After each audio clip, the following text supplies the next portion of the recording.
Overwhelmed by the negativity around you? You're not alone. In this episode, we talk about the importance of loving without denial, acknowledging your feelings while still choosing daily positivity. Every small step counts.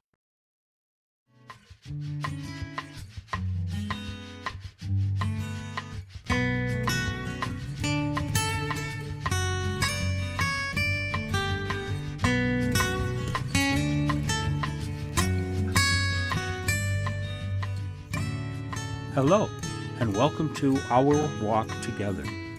This is the place where we have a chance to listen and to learn from others on our walk. My name is Paul Long, and I will be your host, but also a fellow traveler. I'm glad that you're able to join me today on Our Walk Together.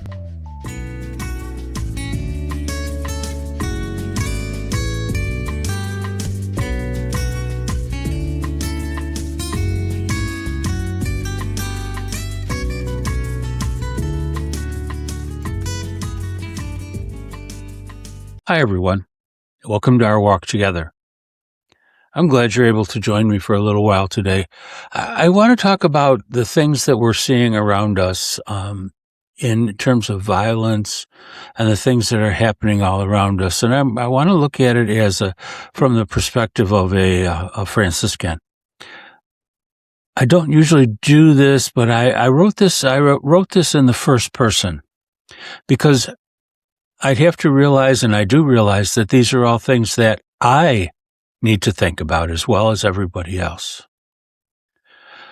You know, violent times don't always look like a battlefield. Sometimes they look like war headlines before breakfast. A shooting that tightens my chest for days, a neighborhood argument that turns physical, or a family conflict that keeps flaring.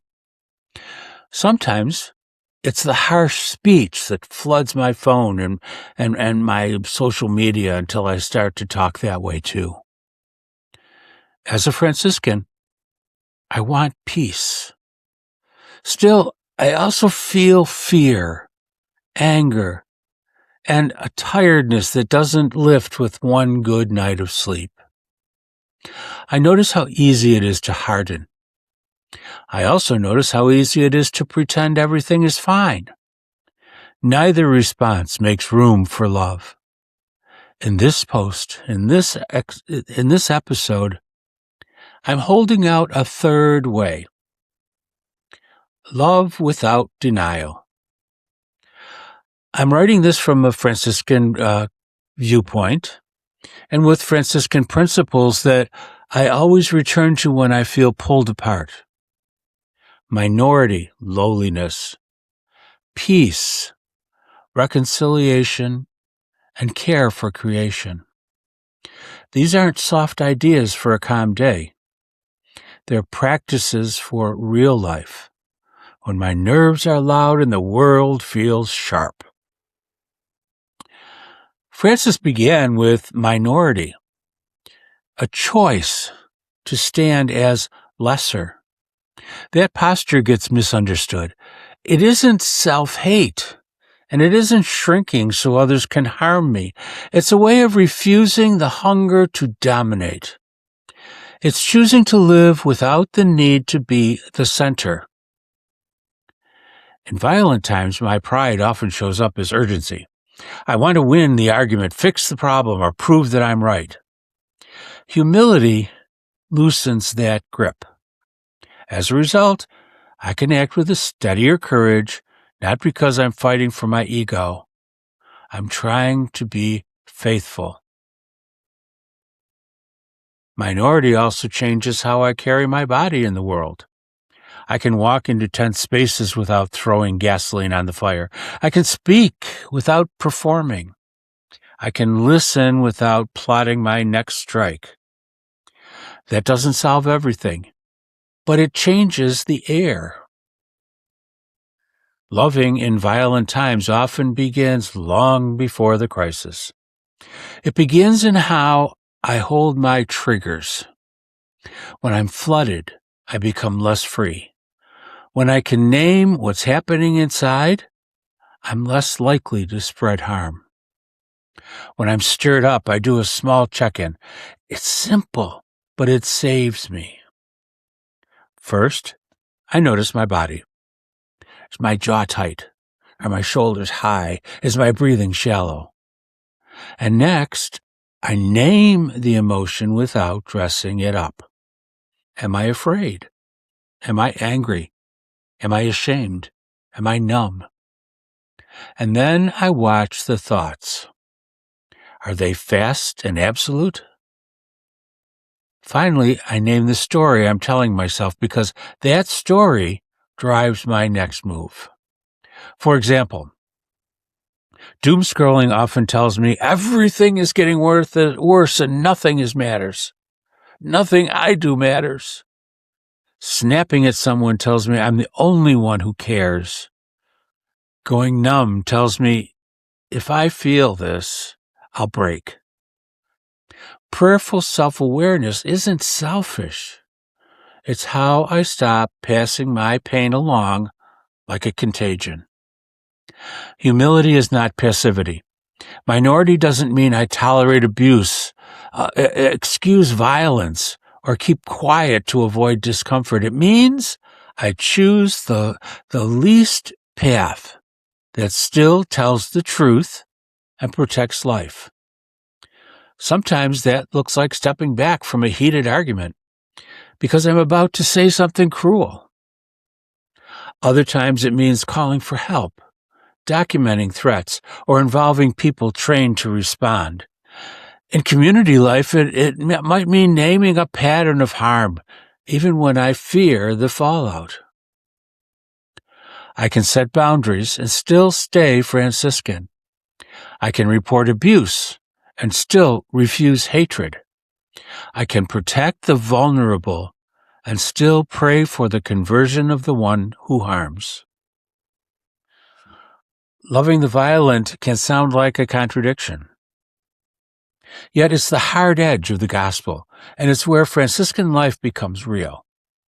I can love a person while refusing their harm.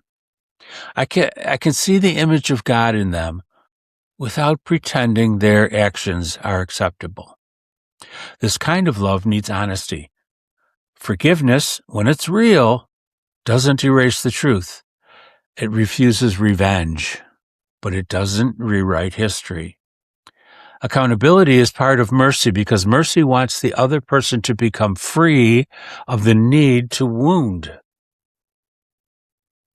I also have to face my own capacity for violence. I might not throw punches, but I can cut with words. I can shame. I can spread rumors. I can enjoy a public takedown. If I'm serious about peace, I can't ignore those quieter forms. Here's the tension I hold. I want the person to change, and I don't control that. I can, however, choose what kind of person I become while I wait. When I feel justified, I need a simple framework. I need to return to 3 commitments. First, I won't dehumanize. I won't turn a person into a monster so I can hate them. Second, I won't minimize harm. I won't call violence just a mistake to keep things easy. And third, I will protect the vulnerable. I will take the side of those at risk. Dehumanizing speech fuels more violence, even when I feel right. It trains my heart to enjoy contempt. Over time, that contempt leaks into my closest relationships. When I refuse to dehumanize, I don't excuse harm. I refuse to become the harm. This is also where I ask hard questions about my peace.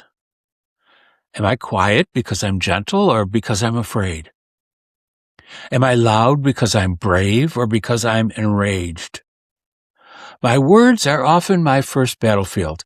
Nonviolence starts there because speech shapes what my mind allows. So I try to practice small refusals. I don't trade insults. I don't share rage bait. I don't like, end of quotes, posts on social media that mock suffering. I slow down before replying, especially when my thumbs feel so hot that they just can't wait to start typing. I also correct misinformation when I can, and when I can do it calmly, because falsehood multiplies fear. When conflict arises, I keep a short Franciscan script ready. It helps when my brain goes blank and I don't know what to say. That script is, I hear you, and I'm not willing to talk in a way that harms. I can stay if we speak respectfully. Otherwise, I'm stepping away. This isn't magic. Still, it keeps me from escalating. It also shows that peace is not silence. It's disciplined speech. Big statements about peace can feel unreal when violence keeps showing up. I've learned to trust smaller practices, done often. Consistency matters more than intensity. A single heroic day can't carry me. A steady rule of life sometimes can. Franciscan peace isn't private comfort, it's communal, embodied, and ordinary. It includes prayer, but it also includes doing the dishes, budgets, visits, and how I treat the people who irritate me. I think of peace like bread dough. It needs daily kneading. If I ignore it, it collapses. If I attend to it, it slowly rises. The world might still rage outside, but something different can form inside a home, a fraternity, a parish, a neighborhood, myself. These practices also help me to stay human. Violent times try to make me either cruel or numb. Peacemaking helps me keep a tender heart with a backbone. I can pray in ways that avoid reality. I can also pray in ways that let reality pierce me without destroying me. A few options I return to. A short breath prayer, repeated for a minute or two. A prayer like, Lord, make me an instrument of your peace. Or simply, Jesus, give me peace. The prayer of St. Francis prayed slowly, one line at a time, without rushing to the nice parts. A daily examination of conscience focused on peacemaking, where I ask, where did I escalate today? And where did I lower the temperature? Praying with the wounds of Christ, holding victims and perpetrators in the same gaze without collapsing the difference. Prayer that softens my heart also strengthens my will. It helps me choose love again tomorrow. Francis always went toward the places others avoided, and that movement still matters. Proximity changes my instincts. It turns issues into names and faces. It also makes my options less dramatic because I'm dealing with actual people. Depending on my state in life, this might mean listening to victims, supporting shelters, serving meals, join a restorative justice effort, or accompanying people in hospitals or prisons. It could look like showing up at a community vigil, not to perform, but to stand with those who hurt. Safety matters, and so I plan wisely. I follow the lead of those most harmed, and I accept my limits. Still, I don't want comfort to become my only compass. Violence doesn't only happen out there. It happens in my tone, my sarcasm, my cold shoulder, and therefore peacemaking has to reach my own relationships. When I speak harshly, I try to name it plainly. I was sharp, and I'm sorry. Then I add what matters next, which is change. Apologies that don't lead anywhere can become another kind of harm. Reconciliation takes time. I can ask forgiveness without demanding it. I can rebuild trust with consistent behavior. I can also accept that some relationships won't return to where they were, and I can still choose peace. Franciscan love includes the earth, not as a hobby, but as kin. When land gets damaged, people suffer. When water becomes scarce, fear rises. When storms displace families, stress and conflict follow. I keep this grounded because my life is small, yet small choices carry meaning. I reduce waste when I can. I support local food systems when possible. I spend time outside to calm my nervous system. I also pay attention to environmental justice needs in my area, because creation care is also neighbor care. Peace isn't only a feeling, it's a relationship with everything God has made. Some situations don't respond to gentleness alone. Ongoing abuse, dangerous people, and violent systems demand more than good intentions. Here, Franciscan love needs discernment, and discernment needs support. I've learned to distrust the voice that says, if I were holy enough, I could fix this. That voice often hides pride. I can also hide fear.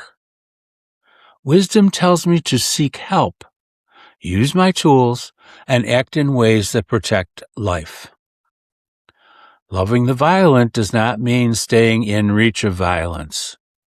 Sometimes love steps back. Sometimes love names the truth in public. And sometimes love calls authorities. These can be painful choices, yet they can also be clean choices because they refuse complicity. Boundaries can be an act of love. They stop harm and they invite accountability. They also keep my heart from constant agitation. Depending on the situation, a boundary might mean no contact, limiting conversations, meeting only in public, involving a mediator or calling authorities when someone threatens harm. In community settings, it might mean formal processes that protect others. I try to make boundaries clear and simple. I don't use them to punish. I use them to protect life, including my own. A boundary isn't a wall of hate. It's a guardrail that keeps the road open. Discernment is hard to do alone, especially when I'm triggered. So I bring decisions to a trusted circle, a fraternity, a spiritual director, a therapist, a pastor, or a wise friend. I need people who can tell me the truth without enjoying my drama. When I'm unsure, I sit with a few questions. Am I choosing what protects the vulnerable or what protects my image? Am I telling the truth clearly without cruel words? Do I feel pressured to act alone, or can I ask for help? Will this choice make me more free to love or more trapped in anger? What would peace look like here? In concrete actions, not slogans. With support, I can choose a response that's firm and clean instead of reactive. And so conclusion, we kind of think violent times tempt me to harden, rush, or numb out. Yet the Franciscan way calls me back to humble presence, truthful speech, and concrete peace. I practice loving the violent by refusing dehumanization, protecting the vulnerable, and letting mercy include accountability. Today I can take 3 small steps. Pray one short prayer for peace. Set one boundary or speak one truth I've avoided, and do one act of service or repair, even a simple apology. Peace is slow, and I don't control the outcome. Still, love is possible, even now, and I want my life to prove it. Thank you for being here today. And we leave in the prayer of St. Francis. May the Lord bless us and keep us. May the Lord show his face to us and be gracious to us. May the Lord look upon us kindly and give us his peace. Until we meet again.